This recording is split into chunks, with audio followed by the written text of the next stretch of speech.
conference.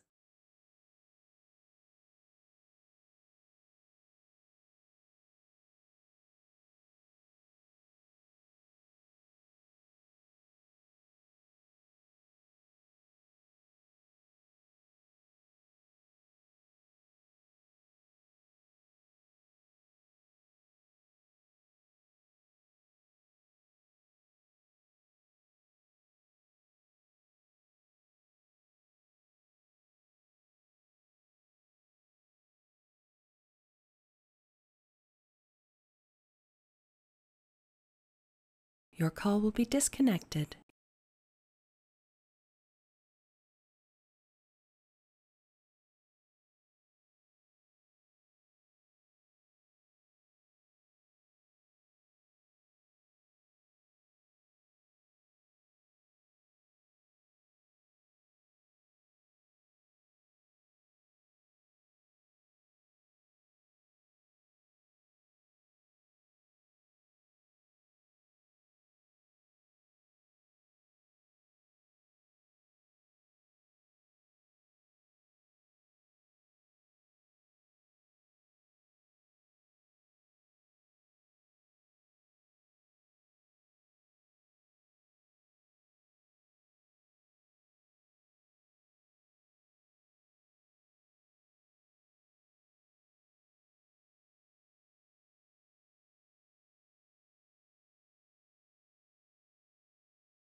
tekið til þess.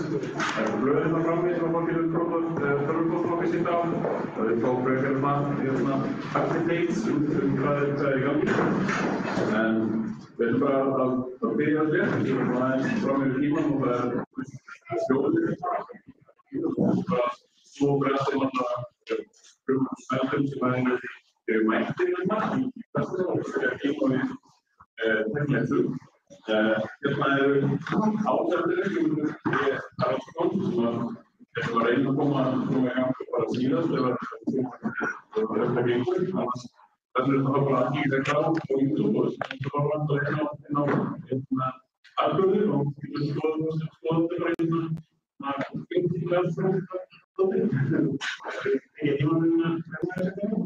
annars eru mættir áhrifin í kvöldsum eða svo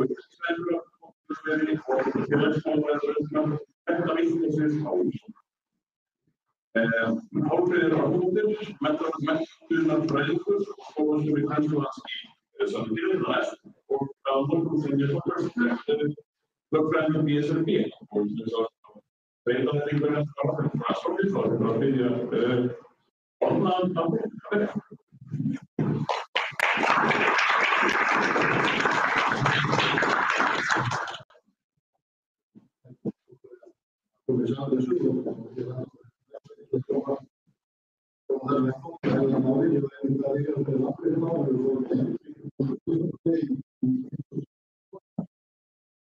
Aqui no Stjórnmálafélagið, það er sko félagsstörfin, ekki endilega fyrir svona stefnalið og stöðar, en það er svona ríkjum og félagsstörf.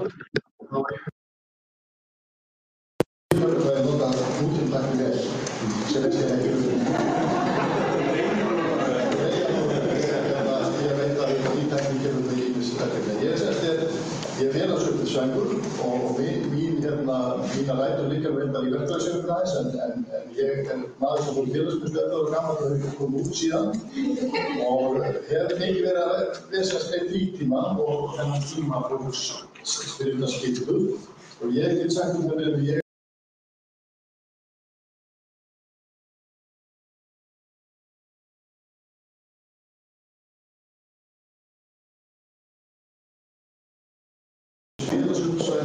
fram til höfðarskólakerfi er það við erum ekki í þessu New Public Management að setja alltaf á relatífa skala. Ef þú ert í kærslustuð þá getur við nefndu sem góði léleg, dropout og allt það heitir alltaf flokkakerfi skólans.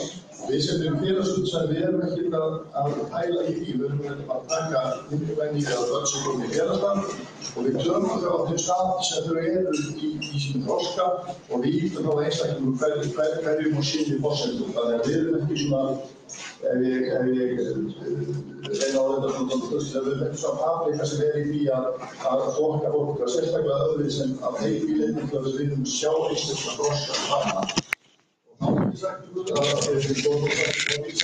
sem erum þarna, við búum við tiltölulega laust lagaumhverfi. Það er engin lagastoð á Íslandi, það er eitthvað íslenskt í grunnskólalögum, það er líka eitthvað tvælingur í það er lífsleifir það er eitthvað tvælingur í lögum félagsþjónustu og svo æskulýðsleif frá 2007 þau eða bara hrein steypa á aldrei orðið neinn.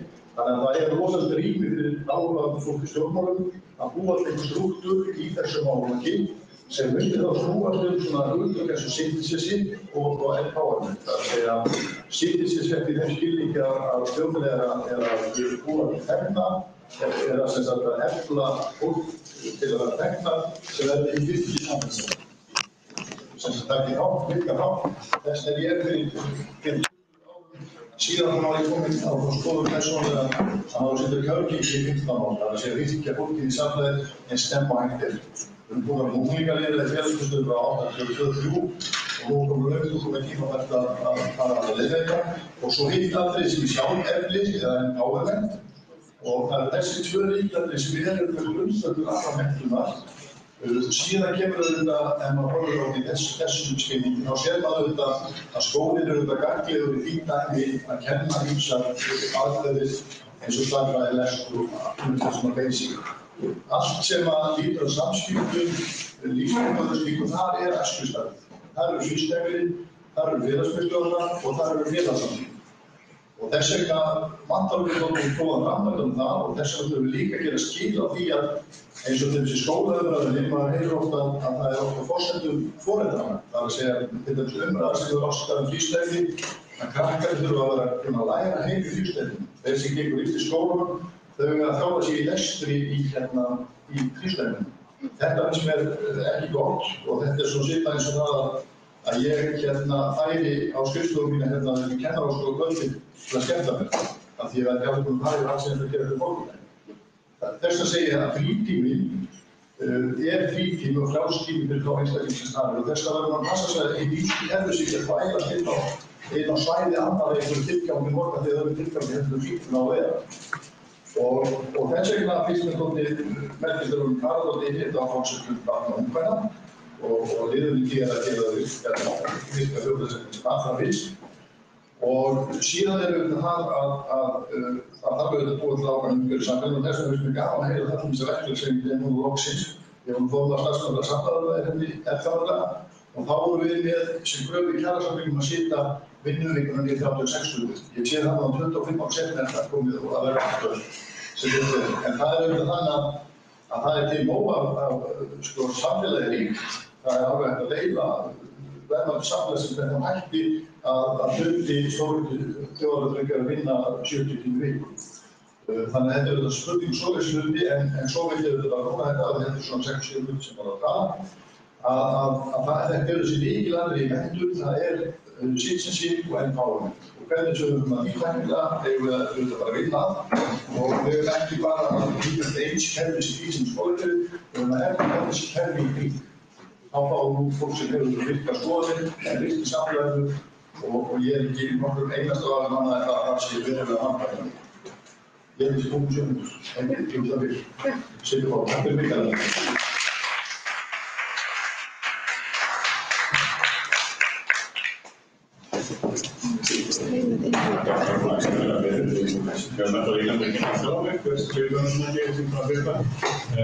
Það er fram á mitt styttingu vinnuvikunum bara í síðustu vikunum. Það gaman að heyra endur þetta og þetta er ekki nýtt til mitt sem við erum að glíma við. 40 stundar vinnuvika 8 dag er 200 ára gaman fyrirbæri. Framleiðsluaukningin sem við séð á þessum tíma er gríðarleg og hún náttúrulega fyrir okkur til gæts. En það bara ég er hérna frá hluti. Guðmundur Haraldsson hefði talað um þetta og við vonum við náum að heyra skilum eftir. En þá tekur við vonum við að koma sér við.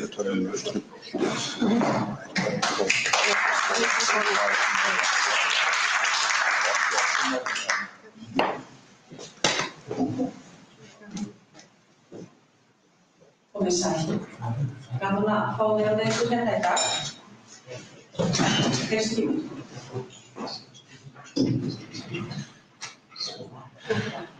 Takk fyrir.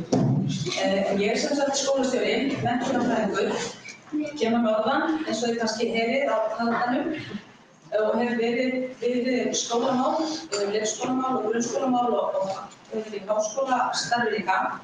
Þannig ég hef komið víða við. En það sem ég ætla að tala um í dag er aðalega einn hlutur, 3. Við fjallum heimanám, ég ætla líka að fjalla frjálsa eða sveigjanlega viðveru og örlítið þar inn á frístundastarfi. Og er þá misjöfnum hlutföllum þar sem ég ætla að gera heimanáminu svona mest skil. En ég ætla að byrja á því og þeim helstu rökum sem þrýtjandi til þess bera fyrir sig. Og þegar ég hef spurt sem stjórnandi sem er ekki fylgjandi heimanámi, þá hef ég spurt bara hvers vegna heimanám. Og þá segja fylgjandi þess til að læra betur og sem lagt þar inn í skólanum. Og ég segi umfjöllun námsefni þar sem umræðan til þeirra sem námi og sátt innræðina. Og með kröfum þetta heima erum við að gera foreldrum sem ekki eru kennaravélir eða erlendu börn í broti eða reyna einu heimili erfitt fyrir. Annar liður til að bæta, önnur röksemd þess að til að bæta við þekkingu sem öðru inn, leik á netið í bókum sem dæmi, heiminn kominn. Það er einnig eitthvað sem þarf að gera samtíð einhverjum. Þarfnast umræðu og dýpri skilnings og öðrum samfélagi og aftur að gera ásækjandi kröfur til heimilanna og nefnir sem eru óöryggir og jafnvel náðir tilhengið. Til að þjálfa þessa færni kemur líka setja upp dæmi, glósa, lesa hraðar. Uppsetning dæma í massavísi er úrelt aðferð. Það skal fara upp sína reglur með 17 og við skulum bara reyna að ýta okkur aðeins hættina. Glósur eru fínar en þær eru einnig bestar samhliða við þær erfis og henta því lítið heimanum. Enda glósutækni snúin mörgum og þarfnast aðstoðar frá þeim sem það kunna. Hraðlestur er einnig varasöm rök. Svo ég hitti í Dr. Rannveig vinkonu sem skrifar í skólaþráðum hina bestu grein á dögunum sem ég hvetur til að lesa og styður þann rökum. Að þó lestrarþjálfun sem slík sé nauðsynleg og kem ég að henni ekki. Og verst þykir mér að heyra þetta til að líka við það sem ekki var gert í skólanum. Þetta stangast algjörlega á við einstaklingsmeðnám. Þannig nemandinn er vinna yfirvinnu á kostnað frítíma, æfingatíma eða samvinnu við fjölskyldu og vini. Oftast eru þetta líka nemendur sem standa á höllum fæti og veginn. Síðast ekki síst er svo þessi röksemdafærsla að svo foreldrar geti fylgst með ykkur börnum nefnilega í skólanum. Hvaða rök er það? Mæti sér reglulega í skólan og skólatíma barna eitthvað fylgist með. Það er alveg. Þetta er ekki tæmandi listi yfir þær ástæður sem unnendur heimanáms leggja til umræðunni, en þessi rök. Helst eru rökin heimalestur gilt. Lestur er undirstaðan svo er þáttur í læsi, en það er forsenda alls náms. En heimalesturinn sem nú er mynd ekki enn einn birtingarmynd forræðshyggju. Skólar að skikka foreldra til að lesa fyrir og hlusta á börnin sem lesa fram með röðum. Ég vil reynda stokkan upp, efla og kenna foreldrum eða benda þeim á margar leiðir til að auka áhuga og þrautseigju barna sinna til lesturs, því hann er eitthvað sem nægir til kenning og stýringu. En aðferðin þrisvarhausuð blaðsíðuna, rétt röð á lestrarbókum og önnur forræðshyggju lesturs er eins útlut eða ættefn eins útlut og getur. Í mínum skóla ákváðum við saman að fella niður heimanám, utan náms eða heimalesturs. Með námslestur á ég við undirbúningslestur eða verkefnalestur þar sem námsefni er kynnt í leiks í formi fyrirlesturs eða bóka greinalesturs. Heimalestur er annað, hann er lestur eða læsistörfunin og vissulega tímasettur. 15 mínútur eða meira á dag telju vera viðmið eða æskileg. Því rannsóknir segja okkur vera 15 mínútur á tenging og einbeiting við lesturinn. Þar má velja í lesing og krápa. Hætta með bók sem leiðileg, fá sér nýja, lesa áfram eins og verða vill. Og svo er þetta að finna tækifæri til að ræða innihald og upplifun af lesefninu. Þá eru lesskilsaðferðir tryggðar og sýndar foreldrum því að ræða bók og svara opnum spurningum efni hennar og sögufrá er leið til gagnrýndar hugsunar. Þess að draga lærdóm af lesefninu og leið hvatning til áframhaldandi lesturs. Því samtalið og ígrundurinn lesefni er aðalmálið. Þar má sér rafbækur, hlustahljóðbækur, lesa sirp eða vip á viðtann, matreiðslubækur eða aðrar fræðibækur eða lifandi vísindi eða öðrum tímarit. Ef þú ert unglingur má lesa á samfélagsmiðlum og fréttablöð, allt sem er lestur, líni, orðaforði, málskýringur. Það er nokkuð samfellir texti en getur verið í formi rannsóknar, skýrslu, kynningar eða greina. Við höldum í heimalesturinn kannski af víðsemi en samt stutrannsóknum.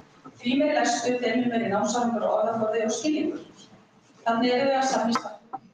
Þannig verðum við líka að mæta nýbúanum okkar, 10 og 40 börnunum sem fjölgar svo hratt. Það eru oft foreldrahópur sem skortir mál og menningu til að styðja við heimanám barnanna sína og þau standa því handlar fæti.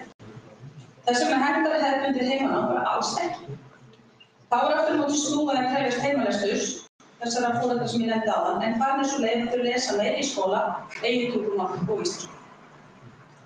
Þegar skólarnir líkur nefnilega mikilvægt að leika sér frjálst úti, vera með fjölskyldunni og vinum, elda, baka, hlæja, ganga, synda, spila, jáða, horfa á gott annarni, eða hvað.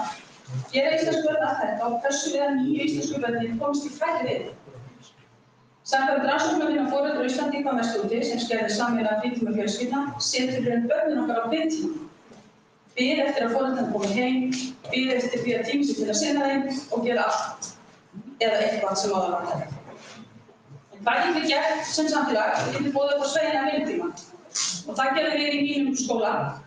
Í mínum skóla eru margir foreldrar og þar eru ömmur, því miður ekki lengst í hafi, kannski eða gert. En þar eru ömmur og foreldrar og þar eru viðvera kennarar og stundum frá frjálsamennsku. Það er að menn sinna kennslu, hún er víst bundin og hún er föst, hún er bara fasti.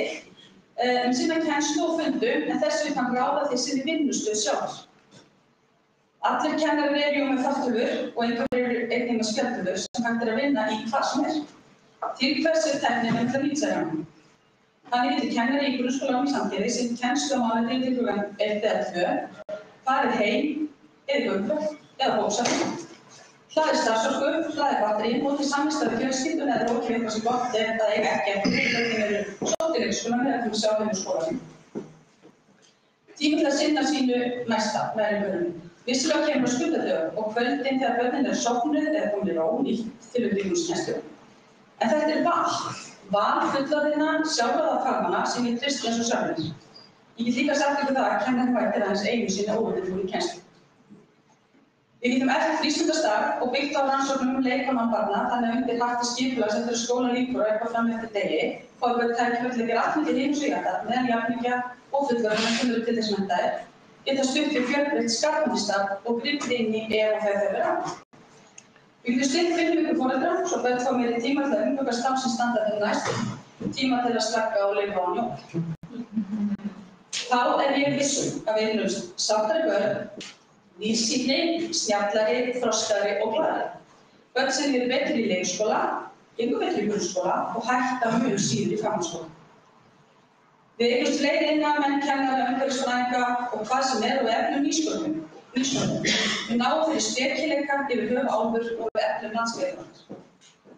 En ég hef áhyggjur íverðsum og formföstu skólastarfi með kennaraflóru sem að brenna út, hefur ekki tíma til að kynna sig og tileinka sér nýjungar og eldri skóla.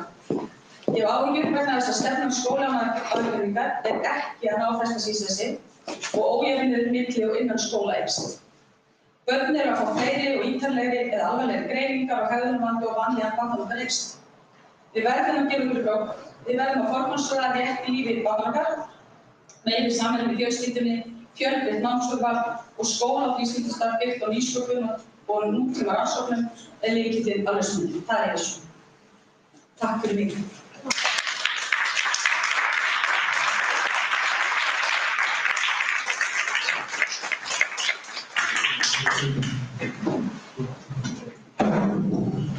Takk fyrir frábært og við tilum Sonja Þórðarsdóttir frá Fræðingur ESB.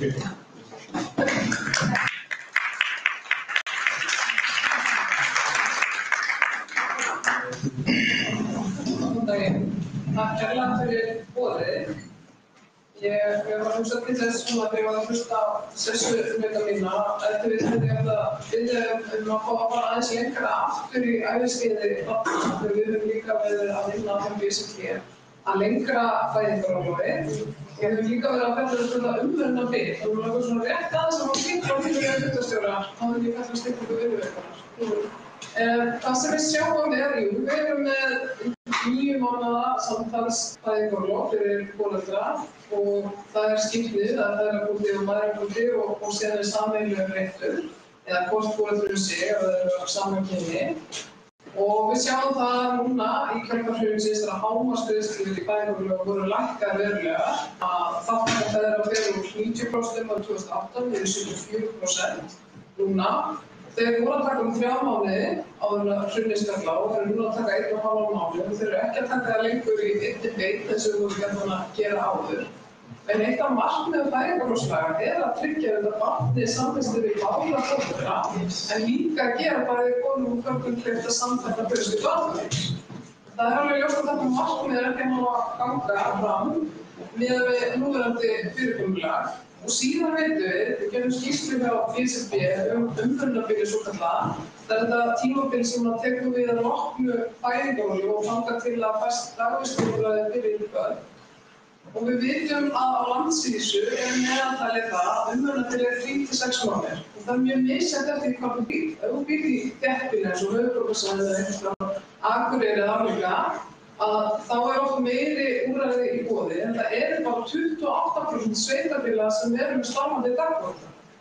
Og lögin eru þannig að það ekkert verkefni sveitarfélaga að pæla í því hvað verður börn fyrir að leikskólinn tekur við þeim. Það ekki kveðið á með lögum við hvað aldur að taka börn inn á leikskóla og út frá þessu hvað við vitum mikið í dag, mikilvægi þess, þroska barna, menntun barna og svo framvegis. Af hverju erum við ekki að tryggja börnum á öllum aldri sömu skilyrði? Við höfum verið að vinna að því að reyna að fá aukna umræðu þetta og svona Það eru sveitarfélögin að vísa svolítið á ríkisstjórnina að lengja fæðingarorlof og þá munu þeir mæta með leikskólamálin. En við vitum það, við þurfum að veita það 3 til 6 mánaða umönnunarbil nú þegar. Það munar auðvitað marga það að það væri styttra heldur en er. Og við vitum það líka að meginstefnu til að konur sem axla þessa ábyrgð á umönnun fjölskyldunnar. Þannig að það má segja í tengslum fæðingu barns að þá eru konur 4-falt til 5-falt lengri tíma frá vinnumarkaði heldur en karlar. Og það á þessu tímabili hjá fólki sem á launum og kynjanna byrjar að myndast. Þannig að þetta virkilega verðmætt verkefni að ráðast í. Og svona af því við erum að ræða sveitarstjórnarmálum, þá held ég að þetta ætti að vera eitt af forgangsmálum að taka leikskólamálin vel til endurskoðunar og tryggja dagvistunarúrræði fyrir börn á loknu fæðingarorlofi og það sé ekkert umönnunarbil lengur og þú ekki að ræða það frekar. Varðandi styttingu vinnuvikunnar þá gerði ég svolítið ráð fyrir að taka við það sem að Guðmundur myndi klára en kannski ef ég bakka bara aðeins ef við myndum ekki hvort að myndbandið gangi upp að þá, eins og allir nefndi að þá getur þetta búið að vera verkefni í marga áratugi hjá okkur og það verður að segja eins og að viðbrögðin við því að hálfu atvinnurekenda hafa ekki verið svona mjög jákvæð og við finnum þá núna að umræðan hefur breyst og jarðvegurinn fyrir þessu umræðu allt annað heldur en var. Og þegar við fengum þetta verkefni, þetta að skýr grasrótarkrafa og sérstaklega eftir hrunið, þá fundum við það að okkar félagsmenn, þeir vildu forgangsraða öðruvísi. Þeir fyrstu fjölskyldunni í fyrsta sæti og þeir vildu meiri samþættingu og meiri tíma í fjölskyldunni heldur en að vera í vinnunni. Þannig að þetta svona íslenska sjónarmið sem við höfum svolítið lifað með okkur að vinna sér byggð, það var svolítið fælandi og þetta var sett í fyrsta sæti. Og þá gengum við kannski aðeins harðar fram í þessu eftir náðu af því að krafan var svo sterk. Þetta var það verkefni sem við áttum að fylgja eftir og setja forgang hjá okkur. Og þegar hann á svo skoða röksemdirnar fyrir styttri vinnuviku, þá þetta eins og hann nefndi áður að við vinnum hvað lengstu vinnuvikuna samanborið við öll þau lönd sem við gerum okkur helst saman við. Við vitum að framleiðin ekki svo besta, nú er ég bara aðeins að tala upp á mér. Og líka þetta að samþætting fjölskylduatvinnulífs, að Ísland þetta væri stærsti jafnrétti í heiminum, en við erum að segja 33 af 38 löndum í samanburði á samþættingu fjölskylduatvinnulífs. Og það lengt vinnuvikunnar sem hefur eitthvað mest áhrif þarna. Og ég held líka, kannski ef við skoðum aftur, þegar þessi lög eru sett, þannig að voru taka gildi 1972, með 40 stundar vinnuviku, að þá atvinnuþátttaka kvenna 50%. Og núna hún 80% og svona með því hæsta sem gerist í heiminum.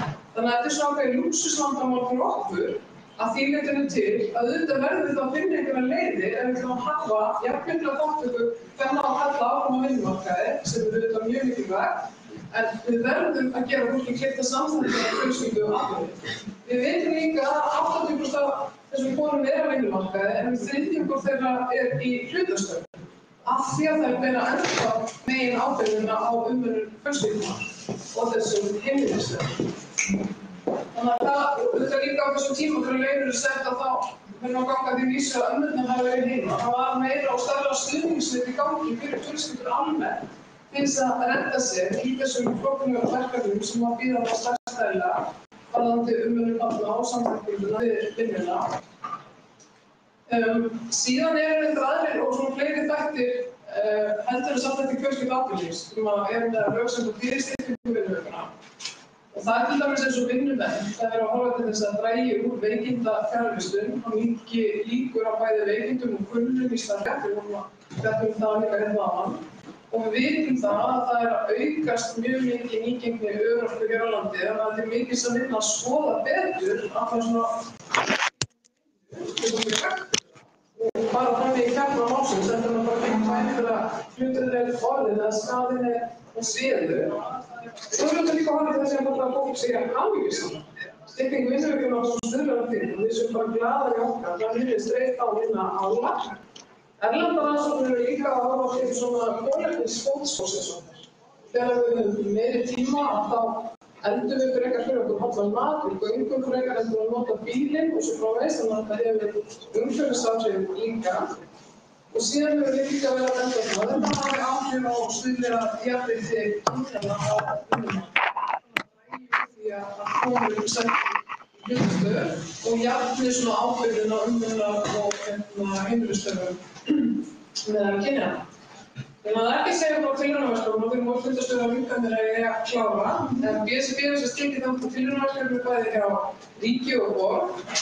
Og Reykjavíkurborg staðið frá 2015 og núna er komið að þriðja áfanga og það var öllum gert kleift að sækja sem höfðu áhuga á og töldu sig geta gert annars að skerða þjónustu og það var fjórðungur starfsmanna í borginni að taka þátt í því. Og það eru 4 vinnustaðir hjá ríkinu og það er 96 mánaða mælingum þar.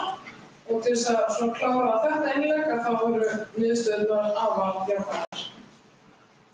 Takk fyrir.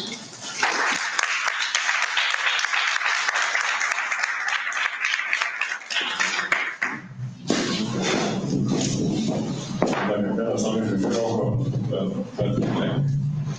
Svo margt hérna sem þið segja, já, það meira þetta Guðmunds, hvernig hljóðið komið. Og prófa það, eigum það. Það er að prófa að setja upp á míkrofónum og helgingu.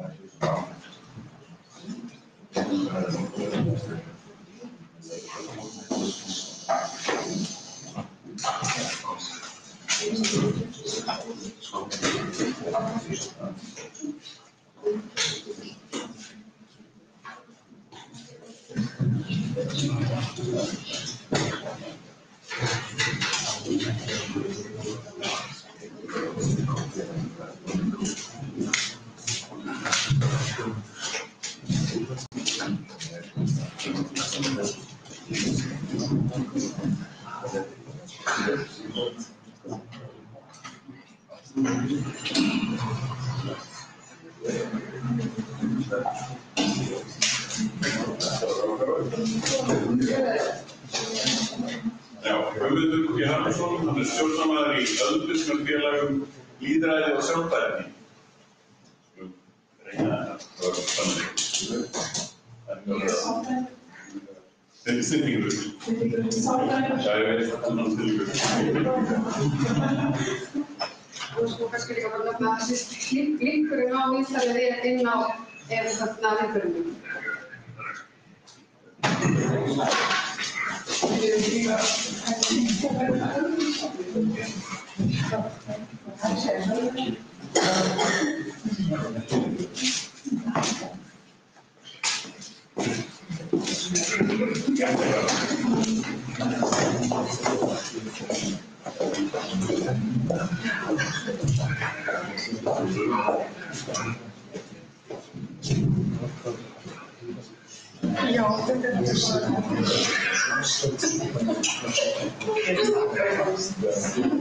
How many times does it take to plug in a laptop?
En á tölvuna?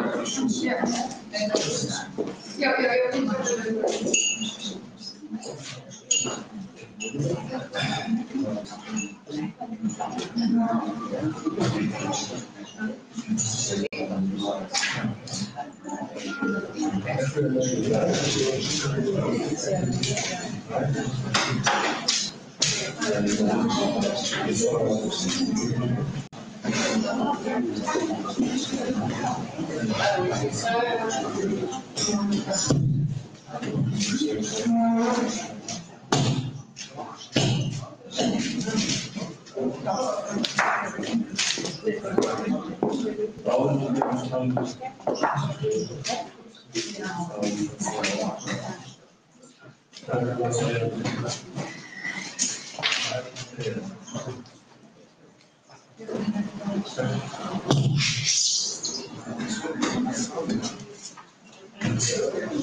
Vinna, hún fyrir fyrirbæri.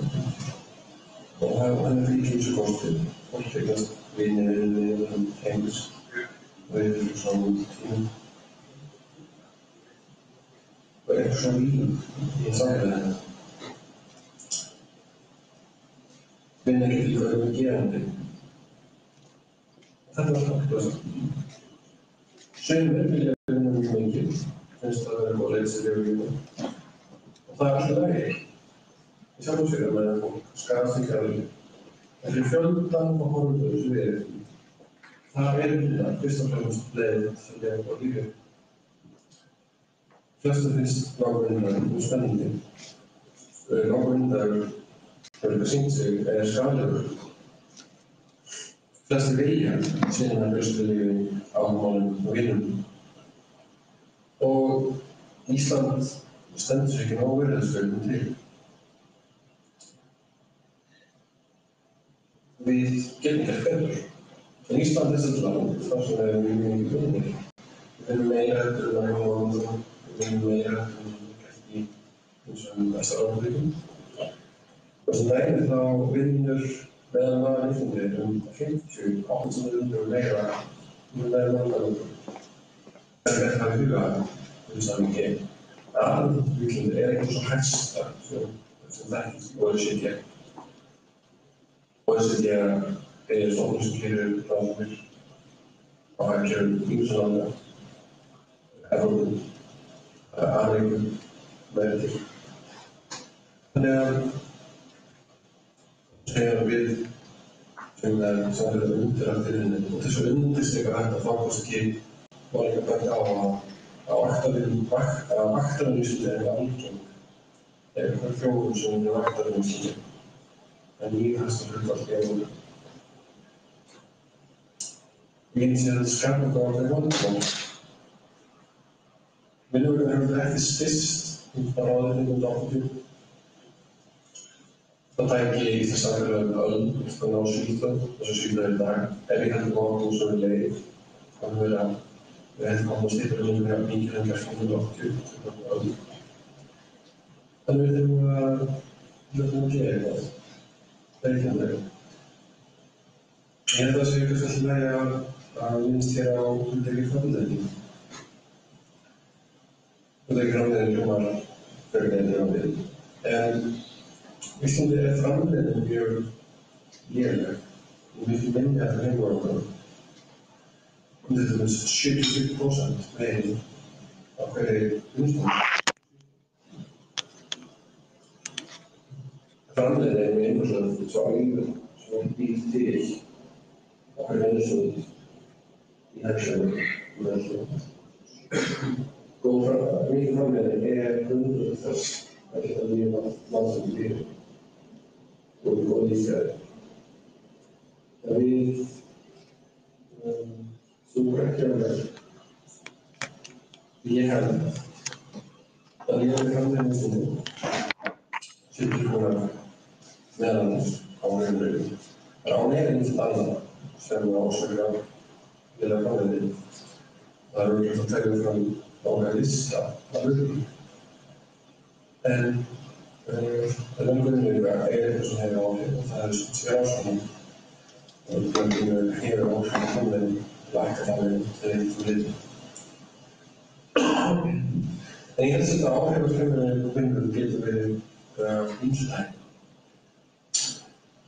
Á Íslandi hafa við gerað rannsóknir af gangi OECD. Þetta er rannsóknir sem nátt til fleiri landa og það er gerð á lífsgæði. Íslandi teljast erfiðustu lífsgæði mjög há, við erum alveg góð vatni, sjáumins. En samspil innmenningar í Íslandi kemur mjög út. Ísland var í 24. sæti af fátækum öðrum sem á samspil innmenningarlífs. Við vorum þá átti það að fólk hafi tíma til þess að sinna sjálfum sér til að hugsa sjálft sig. Þannig að þá voru lönd eins og Mexíkó stöðum. En þeir sem voru í efstu sætunum voru allt. Og hinn Norðurlöndin, Þýskaland.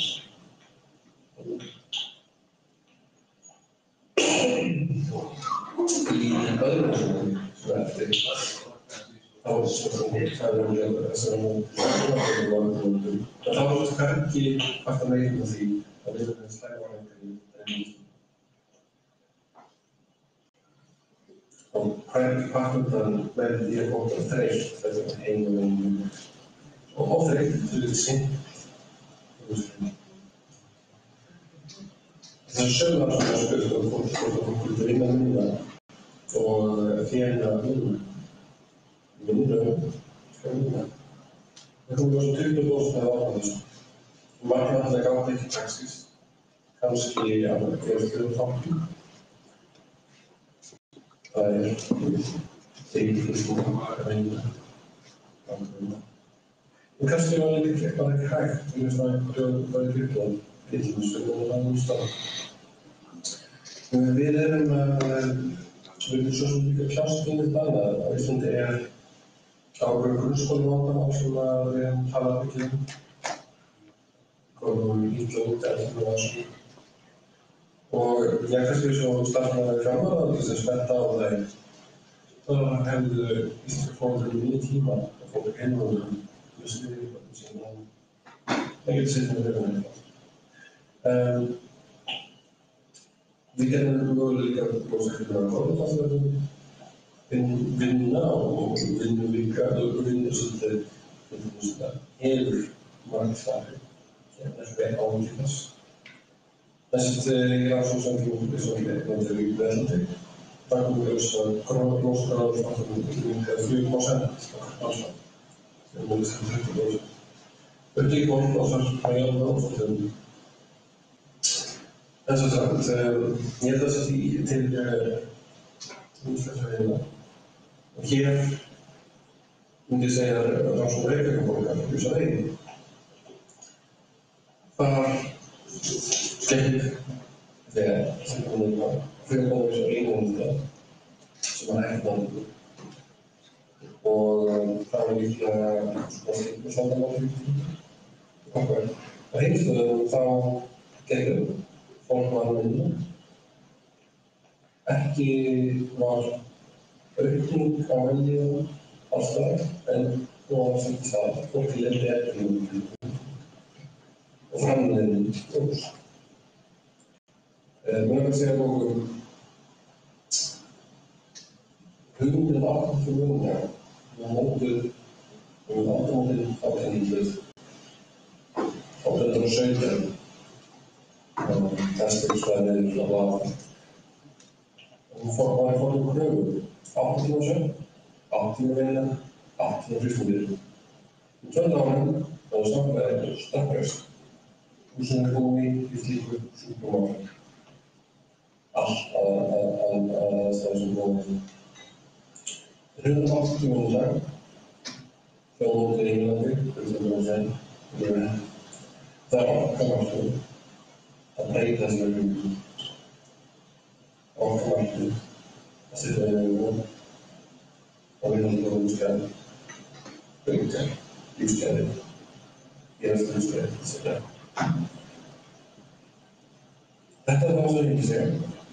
Ef það er spurningar, ef það er einhverja áhugamál, þá er ég mjög fústus að það er áhuga því. Það má ekki senda mér skil og Facebook.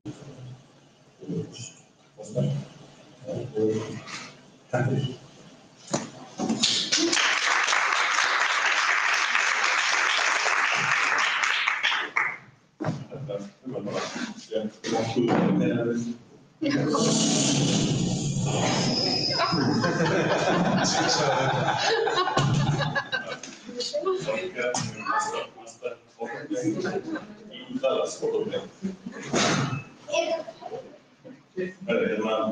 Þakka starfsfólksfólkinu hérna kærlega fyrir sitt innlegg og vil taka náttúrulega spurningasessum saman að byrja. Þakka hérna fundarstjóra forræði hérna eins og þessi byrja þá svona stórum spurningum sem aðeins verið það gegnum gangandi í gegnum framsögu allra hérna. Að það tengist þessum lífsgæðum, eða þá lífsgæða kapphlaupinu. Og það spilar inn í þetta fjölskylduvæna á umhverfinu. Hvert markmiðið okkar í lífsgæða kapphlaupinu? Það alltaf hagtölur bara? Við viljum þá jákvæða hagvöxt, eða ekki margir aðrir mælikvarðar sem við þurfum að horfa til eins og samspil, fjölskyldu og viðtíma. Og þessi hamingja sem hefur verið minnst á hérna, sem mjög ómælanlegri það er ósætti, þannig að það er sem prófstíð. En þú verður ekki að horfa aðeins meira á það, þó það að komi að því virðist vera niður á þessum alrænda hagvexti sem allir eru alltaf að segja þessi algjörlega nössu út af að vita. Nei, ég vil kannski aðeins varpa því til transportsins að spurningum sem bara lífsgæði hagvexti. Þetta markmiðið með því.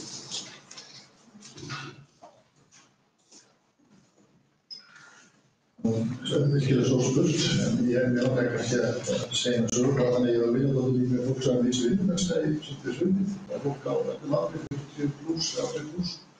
Það var svo margir sem höfðu eiginlega bara mist sjálfsmyndina eða voru að taka hana eða bjóð í skrið. Það vissi hann ekki alveg hvað það var. Og þess vegna held ég að setja okkur erfitt fyrir Íslendinga samt við lítum annars líka að þau gæði að við erum auðvitað ofursett sjálfsmynd sem byggir á því sem dugir og sem ofta að vinna. Það er auðvitað að vinna gegn því vegna þess að eins og sjálfur við berum út saman út af skandinavísku löndum þá er þetta fjölskyldustefna bara eitthvað sem hluti eins almenna lífs en Íslendingar alltaf að gefast því að eiga fyrir reikningum og öðru slíkuna. Þetta er auðvitað fyrsta spurningum að búa til tíma. Það er líka að búa þeim sem er eitthvað slíkt samlega þannig að fólk er skort að eiga mikið. Já, ég myndi að ámættir var stórt spurt, en ég held að lífsgæði felist frekast í samvistum mannsnáðum og geta sýnt einmitt áhugamálum. Sumir eru svo heppnir að vinna við áhugamál sín, ég er svo heppin, en ég slíka gaman í golfi sko. Þannig að ég held þessi spurning þetta að vera með fjölskyldunni og vinunum og í þeirra skæði og handling. Mér finnst það sammála í þessu. Ég er að kannski grípa bara í nokkra tilvitnanir frá þeim starfsmönnum sem hafa tekið þátt í tilraunaverkefni hjá Reykjavíkurborg og ríkinu. Og það sem að stærsta breytingin á hoppið á gröfunum þessi möguleika til þessi samfellda fjölskyldu og athygli. Og svo þegar þau eru spurð út í hvernig þau eru að velja tímanum sínum með styttingunni, að þá eru allir að nefna þetta. Það er aukið samfélag með börnunum og fjölskyldunni. Sumir eru að sinna foreldrum sínum betur, öldruðum eða veikum ættingjum. Einhverjir eru bara að njóta þess að fara í frí, sumir bara í líkamsrækt. Og ég finn það í okkar hópi að þetta er krafa aukin lífsgæði og núna sé ég í undanhald þetta lífsgæða. Var einhver komið með endalóð? Já. Maður taka aðeins í þetta. Það er eiginlega rannsóknir í háskóla sem eru tómstæðisögur eldriborgara. Það sem hefur ljósað að fólk sem hefur átt líka áhuga það lítur á það sem stórt lífsgæði.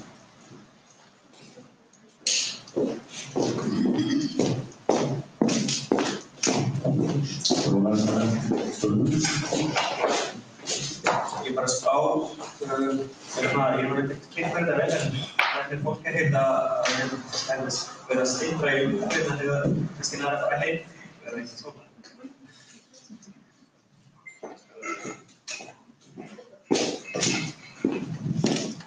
Jú, það eru mjög margir sem að telja sig græða eitthvað langt mest af því, af því að það var ekki bara kannski ef að sumir að taka tíma dagastyttingu, sumir að taka við helgin og taka það eins og hálfan dag.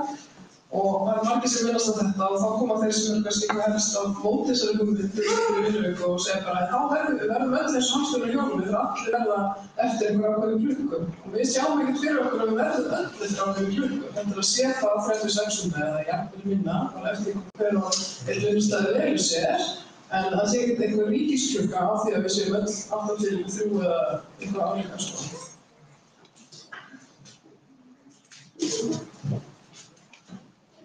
Ég heiti Lena og er á félagsfræðingur og hefur unnið með aldursópa. En ég hef líka búið lengi á Norðurlöndum og hef dálítið samanburð bæði það orlof og afkomu fyrir vinna en 100% starf. Mér finnst að maður bara ansi hratt í það að það var 200 ár síðan þessi 8 tímar voru ákveðnir. Mjög hóflegt að fara fram á 1 tíma styttingu hvers vinnudags. Ég get bara sagt sem dæmi að þegar ég var einstæð móðir með 2 börn, gat ég unnið yfir sumarið þegar ég var í námi í Svíþjóð fyrir okkur öllum á sumrin við ræskingar 6 tíma á dag. Og það bara vel hægt að breyta og eins finnst mér að mér svífur það mjög, ekki af því að sjá það ekki í því. Við hefðum bara Evrópu með í einstæðum fæðinum, auðvitað það varandi fæðingarorlof. Það skulle alltaf vera miða við hjón eða samtök bílendur. Ég finnst að fæðingarorlof eigi að vera fyrst og fremst til þess að fyrir börn. Og það náttúrulega alltaf stutt 6 mánuði fyrir einstæða móðir. Og að auki, og það verður svona loka orðing hér, þá finnst mér líka að það ekki að vera kappsmál að börn eins og skömmur fari 8-9 tíma á dag á einhvers konar vöggustofu. 2 ára fínt. Og takk fyrir mig.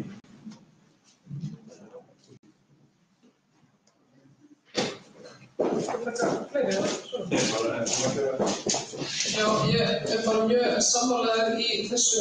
Hins vegar vitum við samt að við stöndum frammi fyrir þessu vandamáli varðandi umönnunarbilið og þannig bara svona einhvern veginn að reyna að finna lausn á því við á staðinn sem við í dag. En svona framtíðarsýnin hlýtur að vera svo að við gerum foreldrum kleift að vera lengur með börnum sínum heldur en þessi tími gerir ráð fyrir. En eins og núna þá erum við bara aðalega að keppast á því allavega að reyna að ná í spotta fyrir Norðurlöndum, eins og nefnir.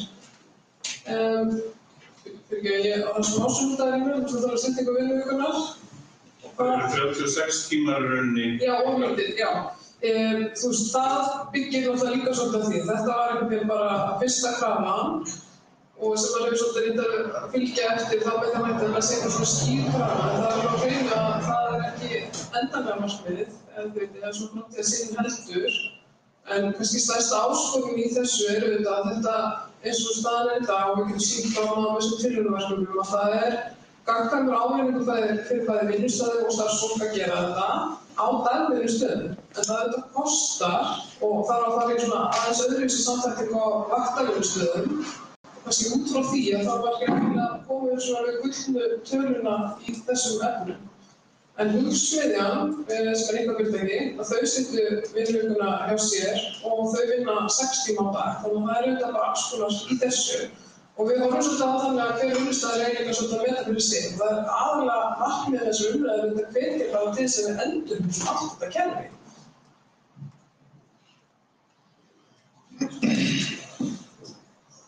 Já, Helga heiti ég. Mig langaði svolítið að spyrja varðandi hagvöxtinn af því að þú varst að tala um hann. Með þær rannsóknir sem hafa verið gerðar sem að náttúrulega margar á styttingu vinnuvíkunnar. Þá er þess að ræða færri veikindaga með framleginn mjögulega, allan ekki minni. Og betri útkomu bæði fyrir vinnustað og fólki sem það vinnur. Hvað blæðir hagvexti á vælíðan bæði borgara og góðu gengi fyrirtækja, hvort sem þau eru þá lítið eða smá? Eða það litlu fyrirtækin sem að sjá hag í og hafa hag á styttingu vinnu en ekki stóru fyrirtækin? Þessi reikinu láglaunastefna og annað, eða hefur verið gerð rannsókn á þessu? Þú veist, hver talar fyrir hagvöxt?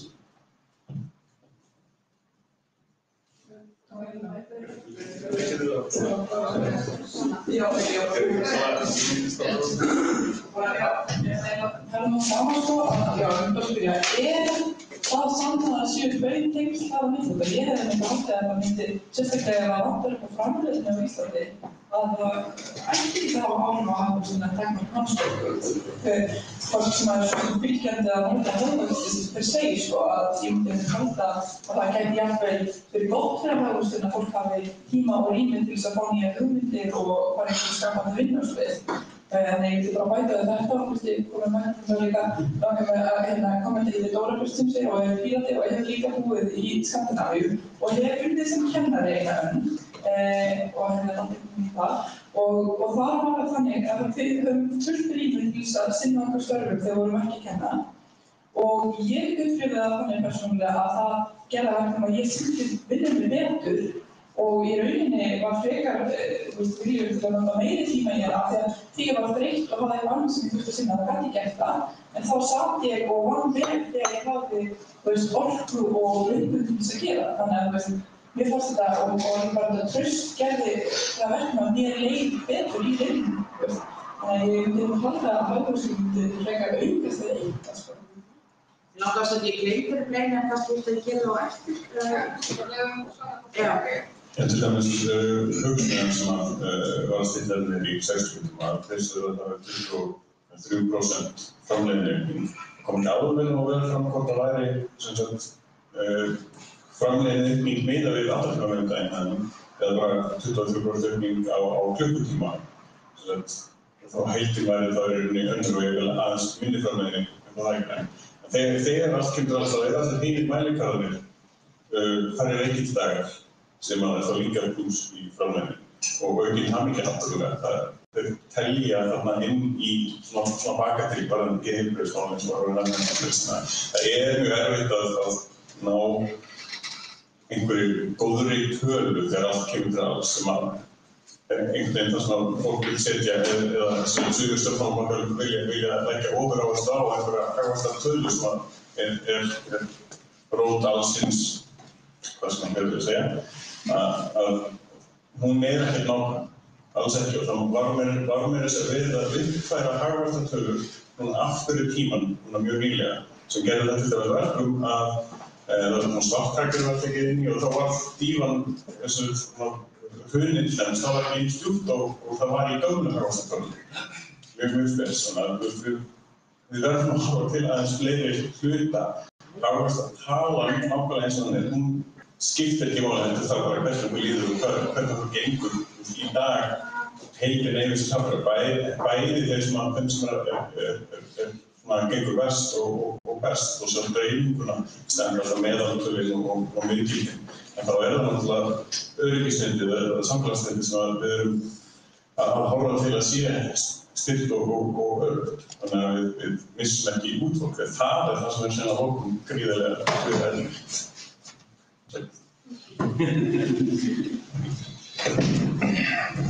Kannski með frjálsu viðurna í mínu húsi og að mér sýnist á öllu núna maður svo tölur fyrir starfsmannssamtök sem eiga sér stað að starfsánægja hefur aukist umtalsvert og bara gleði og akkúrat þetta er það sem ég sé í húsinu, mín frjálsa viðurna er meira að minna í húsi, að þetta er akkúrat það sem gerist. Eftir erfiðan dag, þar sem kannski mikið veikindi og annað slíkt, þá hverfur fólki úr húsinu og er að gera annað. En svo þær vikur eða þá dagar sem búið að ganga vel og allir í vinnu og þá er fólkið jafnvel enn lengur.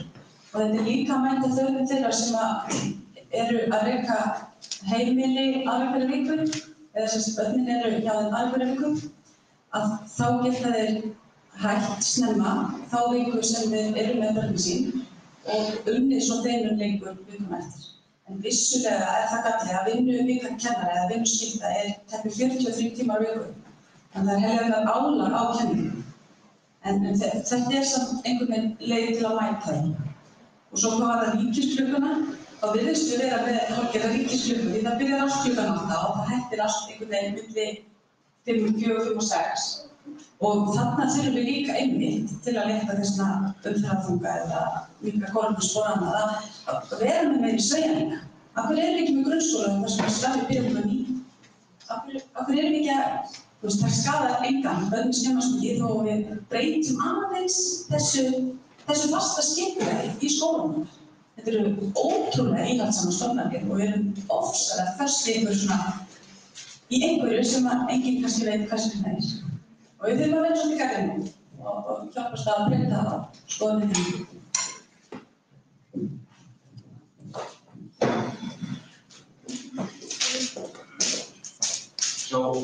Svolítið ég takk fyrir þetta. Það viktigt sem mér finnst ofta sem hluti í sömuröðu sem að það hvað við erum langt eftir á til dæmis Svíþjóð í framleiðni hefur tilhneigingu til þess að hluti kannski frekar á að innflytjendur leiti í sjálfvirknivæðingu jafnvel hraðar og í meira mæli heldur en í Svíþjóð til dæmis. Og sjálfvirknivæðingar krafan alltaf aukast og hún kemur til með að verða meiri. En ég svo veltaði fyrir mér hvort að, út af því við vitum með þessum söguna hvernig þetta gerðist með 8 tíma vinnuvikuna 1886 þegar það þurfti samstillt átak bókstaflega út allan vestræna heim til þess að koma á breytingu sem hann hefur verið fyrst í sessi ennþá. Hvernig getum við náð að knýja þetta fram núna með þeim hraða sem þarf í ljósi þeirra sjálfvirknivæðingar sem eru á leiðinni? Það er að segja út af að öll framleiðni aukningin sem kemur til með að verða vegna sjálfvirknivæðingar í aukninginu bara að skila sér til eigenda þessara tækja. En fólkið sem jafnvel í einhverjum tilfellum missa vinnuna en öðru leyti kannski minna þörf á því og gæti verið að vinna styttri vinnudag. Þá að verða af þessum ábótum að þessum tekjurum. Þannig hvernig sjáu þið fyrir ykkur að við getum hagað þessari verkalýðsbaráttu 20. aldarinnar fyrir því að það bæði eðlilegri dreifingu á tekjum vegna framleiðniaukningar og líka að fólk fá að njóta góðs af styttri vinnuviku. Hvernig náum þessu fram? Ég byrja að sögja þetta að sögja fyrir fórsæðan tónst í fjölskylduvæðina vegna þess að þetta grundvallaratriði með aukinni tækni þá eykst einhvers konar ábúði fagra þeirra sem tæki og við ætlum bara gamli karlmann það sé ekki ennþá einhvers konar umræða hvernig maður deyfir auði samfélagsins. Ég var sjálfur á fyrirlestri í Stokkhólmi hjá félagsfræðingi sem sagði auðvitað að samfélagið verður að koma sér upp í kerfi þar sem allir þegnandi geta haft að þokkari. Þá grundvallaratriði hvernig maður skiptir þessu mikla auð. Og það viðfangsefni sem stjórnmálarnir þurfa að fara inn í næstu árum og misserum og áratugum. Það ekki hægt að búa til samfélag sem 40% atvinnuleysi þegar það nóg á pening. Og þess vegna það einhvers konar kerfi þar sem allir fá hlutdeild í þeim raunverulega áhuga sem samfélagið er búið til. Það auðvitað bara hreint pólitísk spurning. Og svo hitt sem kannski interessant svo í mínum fræðum, hvað ætlar að gera allan þennan tíma? Þú verður að sitja byggna þennan tíma, þannig að ég held að þeir sem hafa átt draum að vera farsælingar eiga að láta hann rætast og þeir sem hefur langt ekki út og þetta eiga að gera það. Vegna þess að samfélagið hefur allar resursir til að búa til mjög ríkt samfélag fólki sem gera hluti sem það skaman að gera eða ekki bara vinna til þess að hafa ís og á. En þetta stór spurning sem við gerum og þetta eitt af þeim stærstu verkefnum sem ég held að stjórnmálamenn standi framfærum á þessum dögum næstu. Ég ætla að taka undir með honum enn einu sinni. Ég held leið að við fáum meiri tíma til að sinna því sem okkur finnst skemmtilegt og áhuga á. Þá erum við að fara að sækja fyrir námskeið og við lærum hljóðfæri eða finna okkur nýtt áhugamál eða annað slíkt og þar þarf fólk, þar þarf leiðbeinendur og þar eykst einhver markaður líka. Og svo náttúrulega vil ég sjá enn fleiri og fjölbreyttari starfsemi í skólunum. Ég vil sjá fleiri fleiri þverfaglegt starfsfólk í skólunum. Ég vil sjá sálfræðingar sem ákallar eftir og ég vil sjá þroskaþjálfana og iðjuþjálfana og ég vil sjá bara miklu meiri flóru í skólanum. Af því við erum hætt yfirfyllingum, við erum hætt þessum kennslubókum í trúbjöru, gömlu úreltu aðferðum. Við erum þar að stunda og skapandi skólastarf þar sem það fjölbreytt fagfólk og ég held að við séum bara á leiðinni þangað og tæknin fylgir okkur vissulega og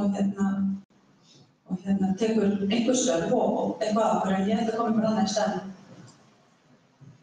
Já, ég sammála á kannski síðasta punkt að það kannski svona þvert á allar þessar rannsóknir sem hafa verið gerðar það hvað gerist þegar áhrifin verða á vinnumarkaðinn af þessari fjórðu inn- og tæknibyltingu þetta. Það verður aukin eftirspurn eftir skapandi hugsun og þetta verður meira svona byggt á hugviti þessi störf verða þá til í framtíðinni. En því miður allar líkur á því að bilið milli fátækra og ríkra muni bara aukast ef eitthvað og þess vegna verður þetta stærsta áskorun fyrir okkur hjá verkalýðshreyfingunni að tryggja jafnræði í vinnutíma, tryggja fólki störf og í þessum undirbúningsfasa sem mætti kalla það sem við erum í núna, þá þetta snýst það fyrst og fremst endurmenntun og svona starfstengda menntun og sem betur fer að þá erum við þó þarna með svona í sameiginlegri vinnu við fulltrúa atvinnurekendur. Þetta er sameiginlegur vandi eða áskorun ef maður á að taka kannski jákvæðina á þetta frekar. Þannig að ég held að það sé svona meðal næstu verkefni tvímælalaust og þarna kemur einmitt stytting vinnuvikunnar aðeins inn í þetta líka til þess að stuðla að jafnræði í dreifingu á vinnutímanum. Og við vitum þetta líka að við erum að eldast, við erum miklu lengur á vinnumarkaði en áður og við verðum að búa til sveigjanleika fyrir alla vinnumarkaði. Lækka aðeins í mér að það var þessi maður sem var fyrirslið, hann tók dæmi finnska skógarbalansa.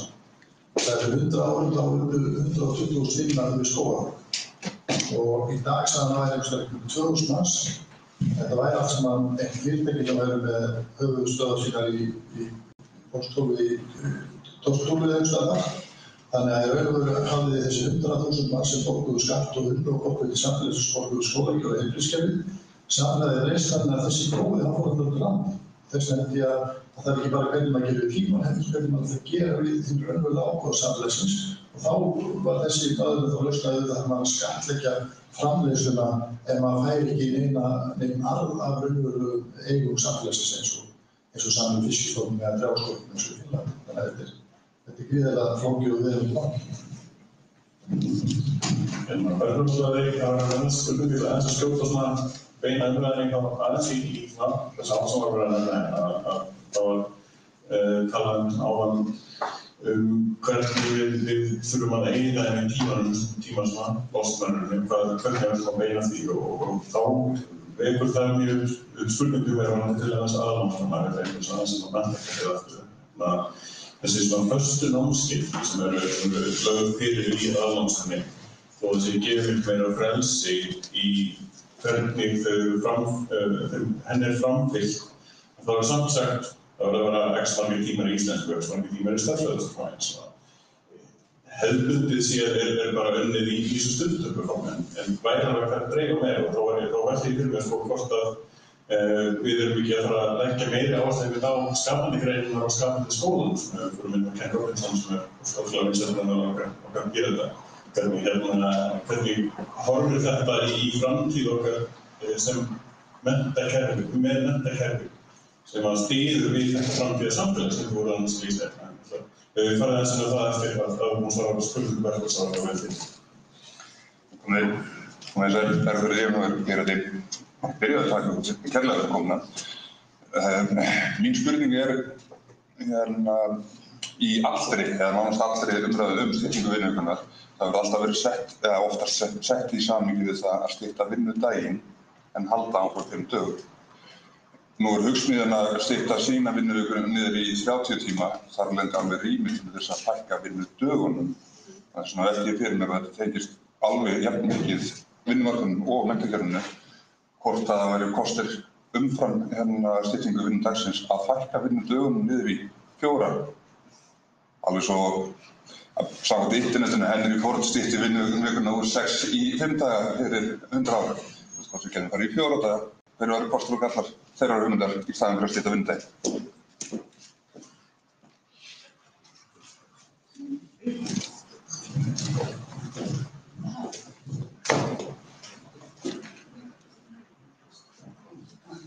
Besti svari aðalast á spurningunni og Ken Robinson bara allra okkar, hann maðurinn. Aðalnámsfræðin, jú, vissulega flokkar og segir okkur verður 60 í stærðfræði og 60 í íslensku og ennsku. En samþætting lykilorðið í menntavísindunum og samþættingin bara þannig að við erum að kenna og getum tikkað mörg box þegar við erum að kenna samfélagsfræði og erum að kenna lífsfræði og við erum að kenna þessu lífsfræði, við erum að kenna náttúrufræði, við erum alltaf að kenna íslensku. Það eru allir kennarar móðurmálskennari, við erum alltaf að kenna íslensku. Þannig að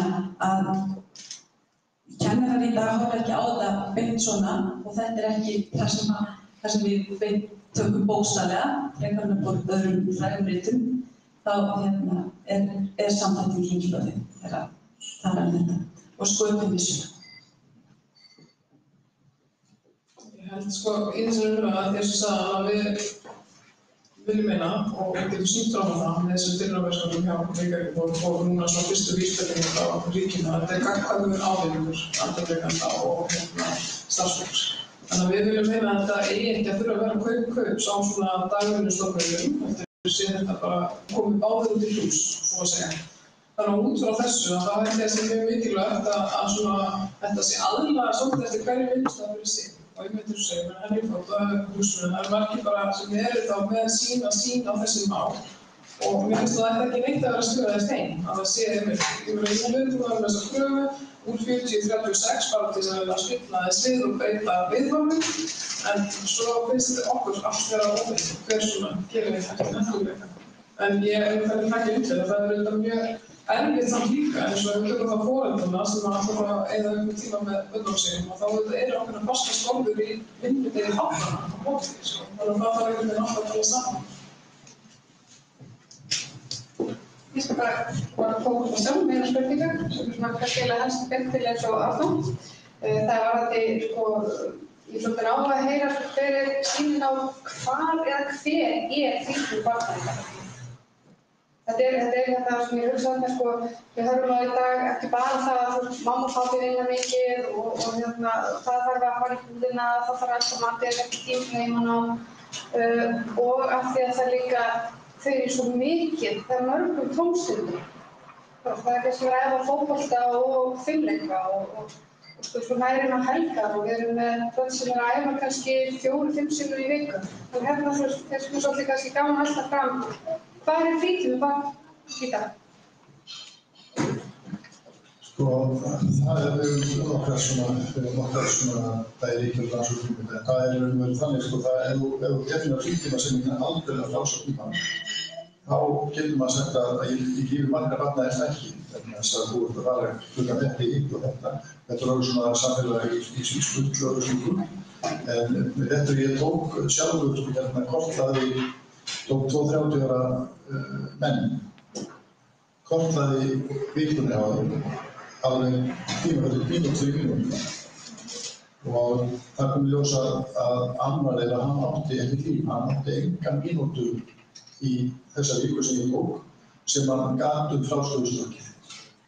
Hinn átti aðeins mikið að tíma, en það sem kannski var munurinn að sá sem átti meiri frítíma var sá sem átti þroskaöflunarstíða og var á sambýli, en hann var samt fullt af vikum tíma í tómstundinni, en hann hafði fullt af tíma sem hann hafði ekkert verið að gera.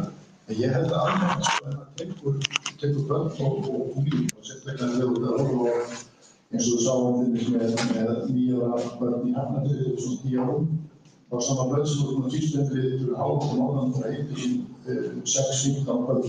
Og það eru 200 klukkustundir í skólatöfum. Og það verður þessi eigin að tíma eitthvað. Það er mikið búið að eiga sína bá.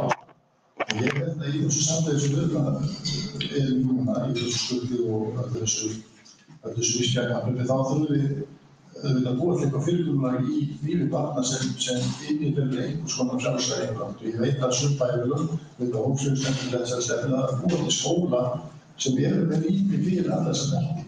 Þá sést ekki bara í stærðfræði, íslensku og hvað þetta allt saman nákvæmlega 40 pásun og slíku, heldur að þetta sé að gera ef margar fræðstíðir það ekki saman á að búa til einhvers konar tilburðum hjá börnum og ungmennum sem verður líka eins konar frjálsum leiki eða einhvers konar frjálsræði sem krakkar þurfa að hafa.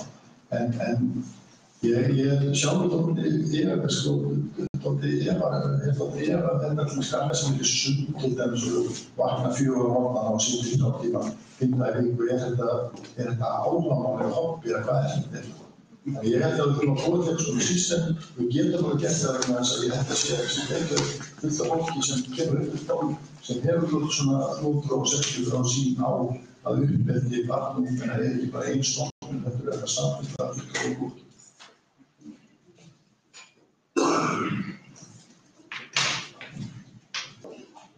Allir, ok. Sko,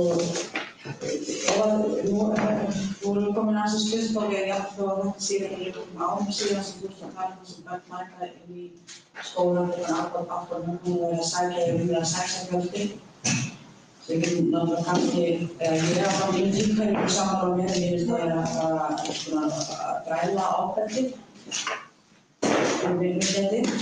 Þá erum við að glíma við kannski mögulega lágmarksfræðingar hjá ungum börnum, samt sem það er kannski alveg svona.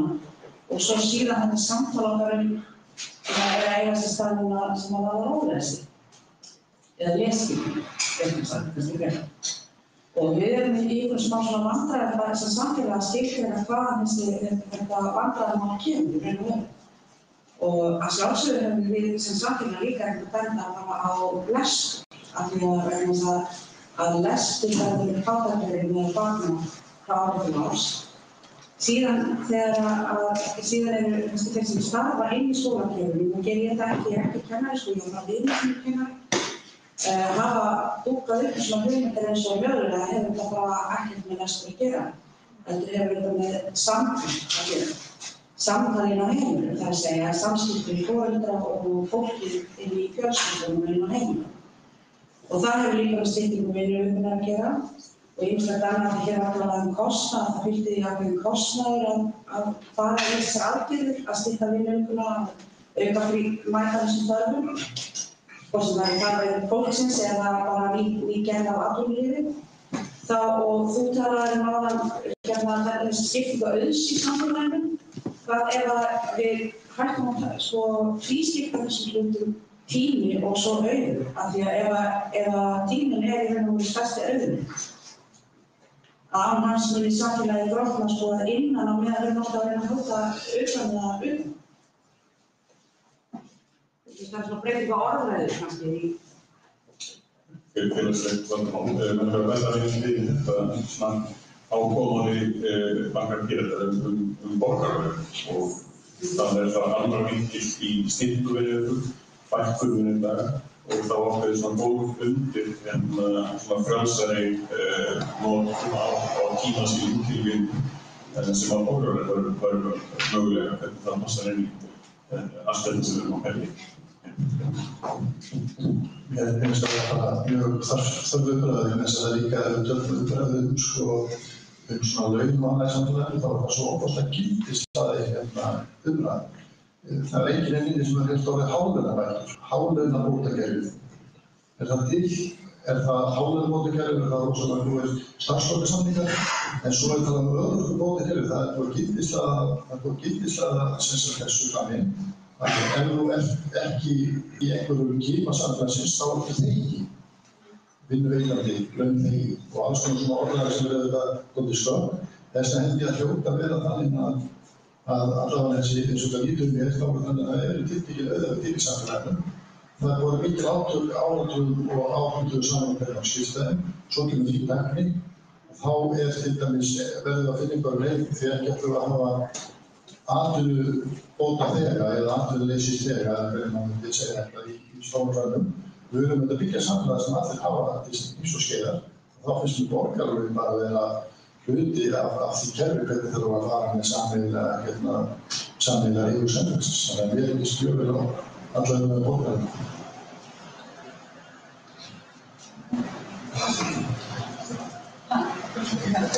Ég er ekki að læsa spurningunni. Við erum að fara hérna eða hvað.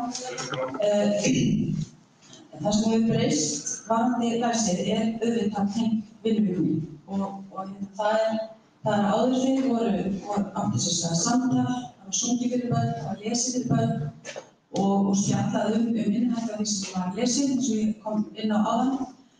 Svo styttist tíminn og danskar rannsóknir hafa sýnt fram á að kvöldlesturinn bara deyjandi list hjá foreldrum og miklu minna lesið fyrir börn en var áður gert og þar leiddi minni tími til að eiga samtali bókina eða upplifina bara eitthvað sem við höfum upplifað og gert. Það læsi svo nýtt. Læsi ofboðslega nýtt hugtak og ekki bara lestur. En við þekkjum öll að við lestur, hvað gerist við lestur góðrar bókar. Og bækur bara uppsprett að svo mörgu og við þekkjum okkur ímyndunar og sköpunargáfur og annars slíkt. Þannig en við þurfum bara líka að reyna að fylgja tekníkinni og það að hlusta, það eykur orðaforða. Þannig nú erum við komið með hljóðbækur og sem því miður ekki opnar almenningi sem bara grátlegt. Og ég myndi svo gjarnan og vilja breyta því að hljóðbækur væri sem aðgengileg öllum börnum og bara öllu fólki. Og ég held líka það að fjölbreytt lesefni, við vorum einhæf á tímabili, sirpa var til dæmis bönnuð, þú mátti ekki lesa sirpu í heimalestri, það var svona sortbreytt. Og þið bara fela það, kannski maður klósetti á fólki og bara mynda dunda sér í skemmtilestur svona þegar það var að gera manni þau. En sirpa bara frábærlega vel og flott lesefni. Og allar þessar teiknimyndasögur sem frábæra teikningur sem styðja við lesefni, þetta oft verið inngangur, sérstaklega reyngja, af þessum heimi sem að lesturinn það eru teiknimyndasögur. Þannig að við þurfum og erum að reyna að efla lestur hjá öllum börnum, þess að þau voru fast inni sem heimanámi, ef maður orðaði það þannig, eða heimanámi, að það lesturinn og á fjölbreyttan hátt. Við þurfum líka að kenna börnum að lesa úr gröfum og við þurfum að kenna þeim að lesa skýrslur og uppskriftir og það svo margt sem við þurfum að vinna með þeim og gera með þeim og ræða við og þetta allt getur við gert enn betur í slíkum vinnum. Ég finna kannski líka að við erum svo sammála ágæti vinnuökunar að við erum svo pingu sem ég var í hlutverk þetta er akkúrat en í grunninn þetta þannig að þetta næst ekkert fram nema við séum öll svona tiltölulega sammála þessi grunngildi og sem samfélag þá erum við ekki alveg komið þangað ennþá. Ég held að mig að segja til dæmis að þeir sem eru í hefnindustörfum og ekki í stjórnundastörfum að þeir séu bara tiltölulega sammála ágæti þessa og við þurfum bara að vinna að samfæra restina til þess að klára þetta almennilega. En ekki síst bara að taka þessu umræðu, allt þetta sem við höfum verið að tala einhvern veginn að ýta við þessari innteknu venju og við veitum af hverju erum að þessu. Við höfum spurt okkur þeirra spurningar. Út frá umræðum borgarlögum að þá kannski svona í grunninn að þá auðvitað viljum útrýma fátækt. Það náttúrulega lykilatriði og það auðvitað bara fráleitt að í svona litlu samfélagi að það sé ekki löngu búið að vinna að því betur og það sé bara aukast ef eitthvað er. Og líka var áðan minnst á svona stöðu einstæðra foreldra og það auðvitað eitthvað sem við verðum að tryggja betri hætti. Við viljum auðvitað líka að samfélagi sem þannig að þú þurfum að vinna 2-3 vinnur til þess að hafa ofan við á. Þannig að það er ótrúlegt að við höfum ekki tekið einhvern markvissari skref í áttina að þessu. Eins og við litið svo á að þessi kerfi sem við erum með nú þegar, að það megi frekar vinna því að styrkja þau og betrumbæta, heldur að fara í eins og borgarlaunakerfið. Út frá því líka að það rannsóknir sýna að vinnan okkur mikilvæg. Við viljum að sé áfram eitthvað svona hvati til vinnu. Þannig að þá við séum að tala eitthvað aukið jafnvægi á milli, en þá vinnan svo nátengd líka sjálfvinnu og svona við viljum finna okkar afkvæmst og framlög skipti máli. Þannig að það svona okkar umgilin þessu umræðu. Nokkrar spurningar í lokin, svona klára klikta aðeins og svo bara kannski lega framfárs gestum að senda kannski svona áskorun á okkur fyrir lögum, svona hugveiking. Ég heiti Þórlaug, ég fulltrúi Pírata í skóla vísindaráði Reykjavík okkar. Ég tek bara hjartanlega undir með okkur. Ég líður okkur eins og við séum lungu inni. Við vorum að leggja allt of mikið á kennara Það er búið að gera starfið allt svo flókið og auka svo mikið utan sjónina, allt það sem ekki kennsla, að þetta bara farið að valda mikilli streitu hjá kennurum og þetta bara yfirgefa jobbið og fara annað.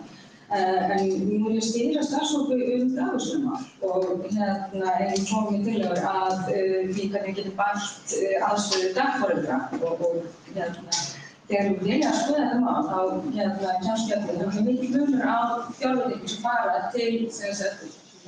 til dagforeldra og svo inn á ungbarnaleikskólum. Þegar við erum að skoða þetta, við erum að pæla þetta mikil munur. Það er vegna þess að það er bara litið á þetta sem gæslu. Dagvistun.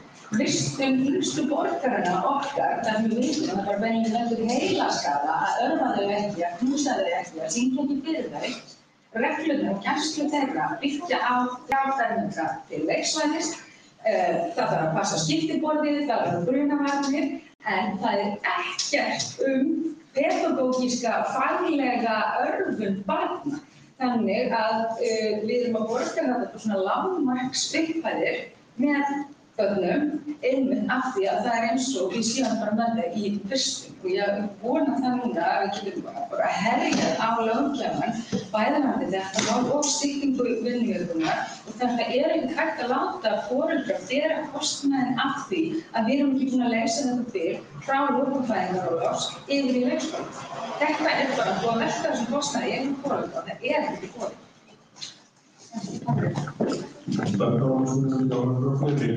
Reyna, til ekki verst.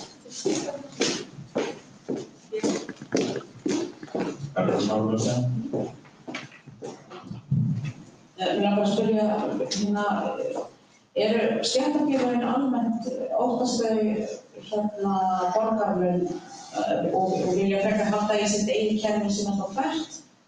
Spurning númer 1.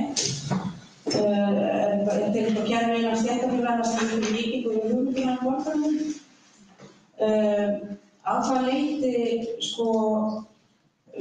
bætir það kerfi þá bæði því sem Smári var talað nám og svo einnig þessum sjálfsákvörðunar rétti sem við vorum færa okkur nær alveg yfir höfuð í því hvað fólk vil taka sér fyrir hendur núna 3 hugmyndin borgaralaun er byggð á því að látnið ber burt. Umsóknarferli og annað, fólk fær bara við átöfum að sjá þess aftur borgaralaun. Hver er munurinn af þessu? Þú veist, af hverju er að halda okkur í núverandi kerfi frekar en það kerfi? Hvaða kerfi er núverandi kerfi?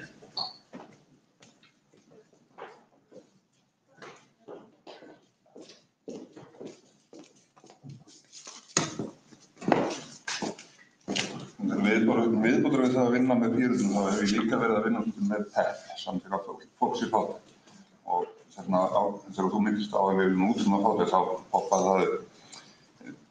Það sem ég hef heyrt út úr mér frá fólki sem er þar og annars þar með styttingu vinnuvikunum og það er annars vegar, já, það beitir vinna einhver fyrir mig, ég þarf ennþá að vinna aðra og 3. aukavinnuna og svo framvegis, eða jafnvel hef ég líka þess, hei, flott, ég vunnið auka klukkutíma í aukavinnunni á dag. Þeim finnst mín tilfinning frá því sem ég hef heyrt er að þeim finnst stytting vinnuvikunnar voðalega lítil áhrif hafa á fólk sem býr í fátækt. Þannig að hver er kosturinn fyrir þau, annað en ekki að unnum lengur aukavinnu? Þegar ég saman þá var þetta spurning dagvistunna frá hvernig við óttast borgaralaun eða ekki óttast fyrir að það er vantanlega ákveðin áhrif á það hvernig stéttarfélög byggjast upp sem laungreiðendur og verður ekki lengur bundin þess áttar samningum og eins öllum eins og það er núna og svo lokum til frá þeim.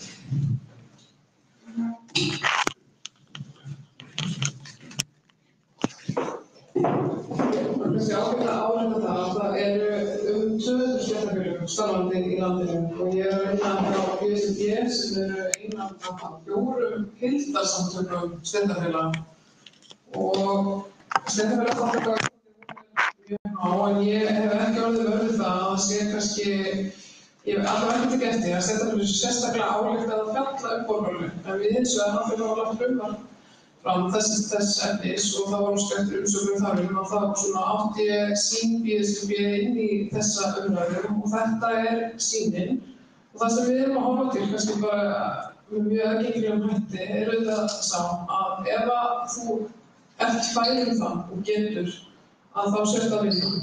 En ef að það ekki hægt, að þá sé eitthvað annað eitthvað öryggisvið sem grípur þig, í gegnum almannatryggingar, gegnum atvinnuleysisbætur og svo framvegis.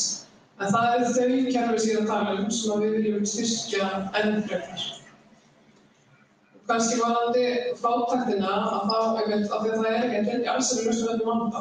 Þess vegna var ekki svona ávarpa þetta í leiðinni. Þetta ekki vandi sem við erum að leysa með styrkjum vinnuvíkunar, þetta verður klárlega að koma eitthvað annað samhliða inn. Og vandamálið þessu það eru 200 stéttarfélög og það eru fjölmargar starfsstéttir sem að telja sig hafa eða búa við slæm og léleg kjör. Þannig að þá spurningin hver lítur forgangsröðum hina að fá meiri eða auknar hækkanir. Þannig að það svona áskorun í þessari umræðu eins og sem framleiðir.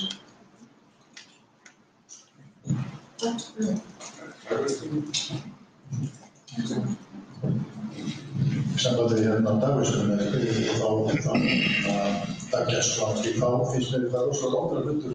Við hérna ráðstöfum fyrir nokkrum árum í gamla kjarnhúsi gæði eða geymsla og fjalla akkúrat þetta, hvort maður ætti að bjóða svona vissu við það sem hefði ekki innhald.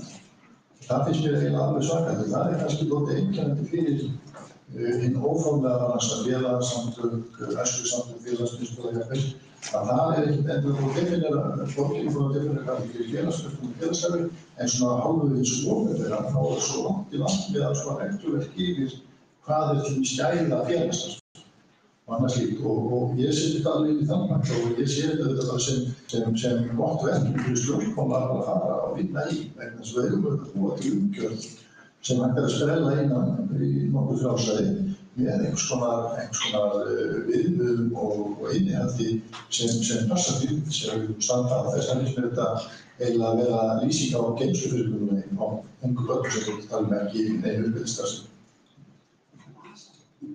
Svona aðeins að þetta, það var dagforeldra.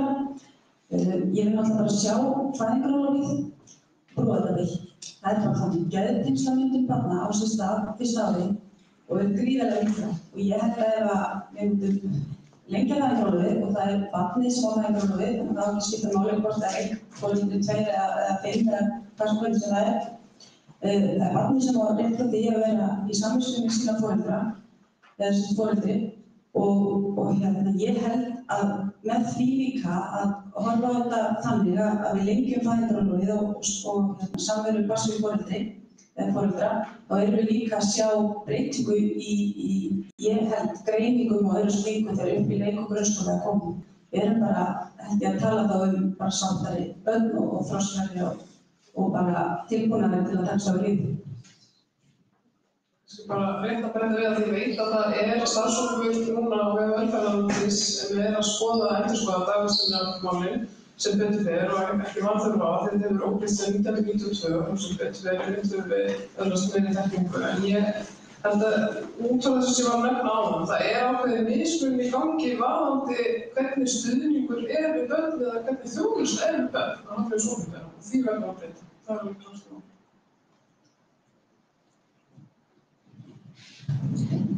Svo ekki umræðanlega á stjórnlega síðustu spurningur, en svo bara þetta var gott.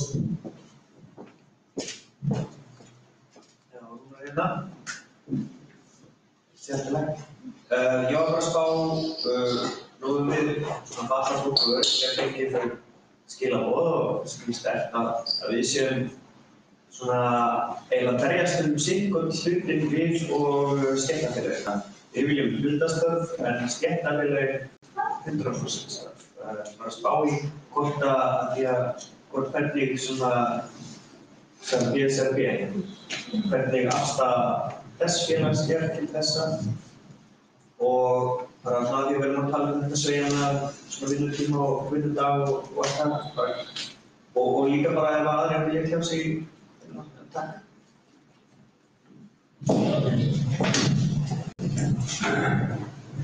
Þegar stjórnmálefninu Við erum auðvitað bara eins og Píratar, þetta lýðræðissamtök, þannig að við erum að hlusta á það sem krafa okkar félagsmanna. Og krafan auðvitað tvíþætt, af því að það einstaklingar á vinnumarkaði sem fá ekki fullstörf og vilja. Og svo einstaklingar sem vilja góð hlutastörf og þau ekki fyrir hendi. Þannig að við erum eiginlega að berjast fyrir bæði. Við erum að reyna að tryggja það að allir geti verið á vinnumarkaði óháð aðstæðum hverju sinni og það séu líka í boði góð hlutastörf. Af því við vitum það núna að þau hlutastörf sem eru í boði eru fyrst og fremst láglaunastörf. Þannig að og þetta enn og aftur spurningin að við erum bara í ykkur svona kerfi, við erum áttið staldra við og spurt okkur af hverju og það búið innlega löggjöf sem felur í sig að megi mismuna starfsfólki í hlutastörfum gagnvart öðrum og það var ástæða fyrir því. Það þurfti virkilega að leiðrétta það einhvern veginn inn í vinnumarkaðinn að þú kemur ekki öðru sér frá með hlutastarfan en þetta svo hlutastarfi. Þannig að einhvern veginn þetta viðhorf og svona samfélagslega, bara menningin í kringum þetta, hún verður að taka breytingum. Þannig að það hefur verið okkar persón að tryggja góð hlutastörf og einmitt að því nefnda á líka eins og öllum þjóðar. Við erum mjög fjölbreytt og það á að taka tillit til bara alltaf. Það er okkar markmið. Hefur ég orðað? Já.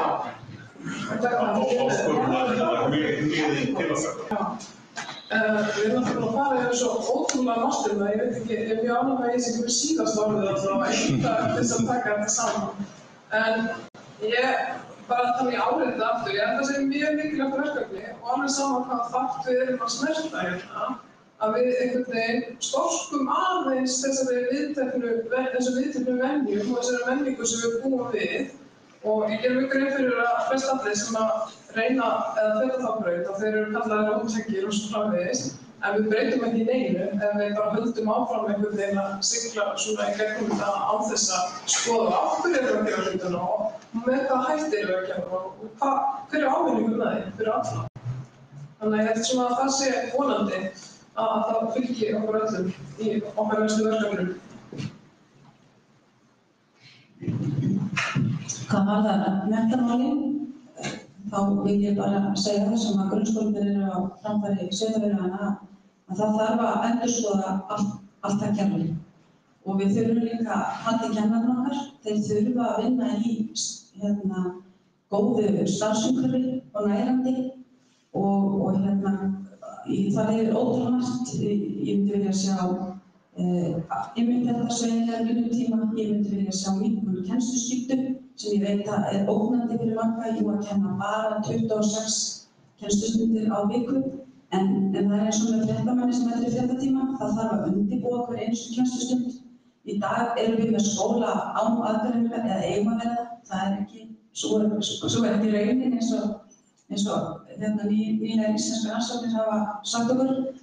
En ef við ætlum að koma aðalnámsskólanum okkar í gang, ef við ætlum að fara eftir lögum og tala um Barnasáttmála Sameinuðu þjóðanna og öðru slíku, þá verðum við að breyta skólakerfinu. Við verðum að minnka kennsluskyldu kennara, sveigjanlegur vinnutími og þetta er allt út frá norma þeirra þörfum. Við erum með alla flóruna í grunnskólanum, við þurfum að mæta þeim, við þurfum að vera með fjölbreyttara fagfólk inn í skólanum og ég bara, þurfum bara að stokka þetta svolítið vel upp. Ég hefði með styttingu vinnuvikunnar því leikskólamál er líka hugleikinn í leikskólakennari að með styttingu vinnuvikunnar þá styttum við leikskóladaginn einnig þannig ég hefði náð því svona, kannski ekki alveg ósarrátt en ég hefði náð því svolítið þar en börn eiga að njóta samvistað við sína nánustu og svo á gæði skólastarfs að vera bara framúrskarandi. Við höfum alltaf verið til þessi Íslandi.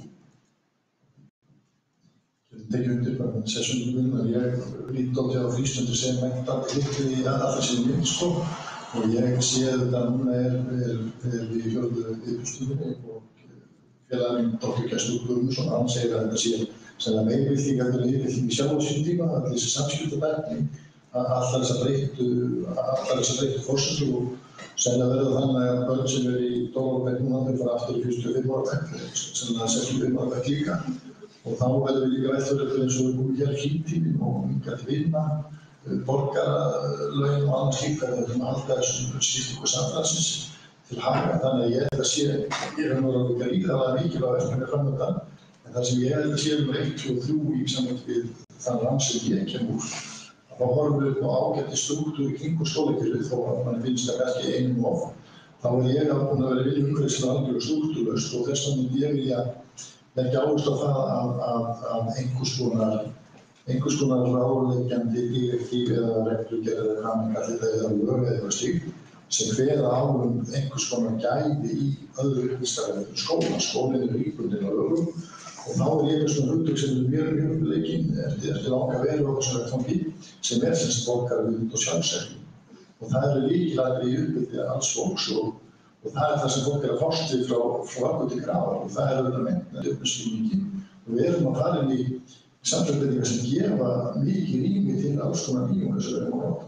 Auðvitað ætla að óska öllum velfarnaðar í mikilvægum störfum og eitthvað vettvangi og að það gangi vel sem endurinn. Takk fyrir mig.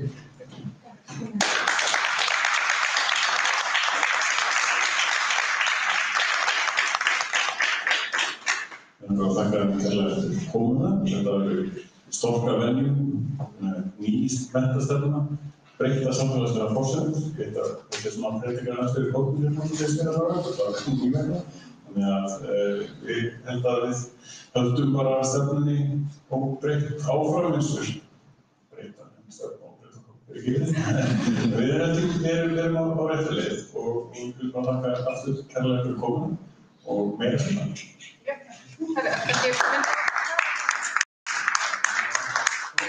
Tókustinn hérna fram í og þá fyrir uppbestu